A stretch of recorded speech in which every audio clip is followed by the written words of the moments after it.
ব্রাহ্মণ্যবাদের একজন অনুসারী, কিন্তু আমি ইসলামের অনেক কিছুই পছন্দ করি। কিন্তু ইসলামের নিয়ম অনুসরণ করতে হলে আমাকে কি ইসলামে ধর্মান্তরিত হতে হবে, নাকি আমার ব্রাহ্মণ্যবাদের ধর্ম পালন করেই আমি ইসলামের বিভিন্ন নিয়ম অনুসরণ করতে পারবো? স্যার, আমি আপনার অনেক বক্তৃতাই দেখেছি, যেমন ইসলাম ও হিন্দু ধর্মের মধ্যে সাদৃশ্য এবং আরো অনেকগুলো। আপনার বক্তৃতা আমি খুবই পছন্দ করি। বোন খুব সুন্দর একটা প্রশ্ন করলেন। তিনি বললেন যে তিনি ব্রাহ্মণিজমের একজন একনিষ্ঠ অনুসারী, কিন্তু তিনি ইসলামের বিভিন্ন বিষয় পছন্দ করেন। তার প্রশ্ন হচ্ছে যে তিনি কি ইসলামের এই সব বিষয় অনুসরণ করতে পারেন এবং একই সাথে তারা ব্রাহ্মণিজম চর্চা করতে পারেন। তিনি আমার অনেক লেকচার দেখেছেন এবং অনেকটা পছন্দও করেন। বোন, প্রথমে আপনাকে বলি যে ইসলাম বা মুসলমান হওয়া কোনো উপাধি নয়।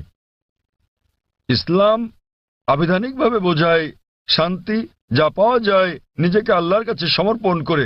তাই যে কোনো মানুষ যদি সে তার ইচ্ছা অনিচ্ছাকে আল্লাহর কাছে সমর্পণ করে তাহলে সে একজন মুসলিম। শুধুমাত্র মোহাম্মদ, জাকির, আবদুল্লাহ, সুলতান, শাকির নাম হলে মুসলমান হওয়া যায় না, বা ফাতিমা, আয়েশা, এইসব নামগুলো আপনাকে মুসলিম বানাবে না।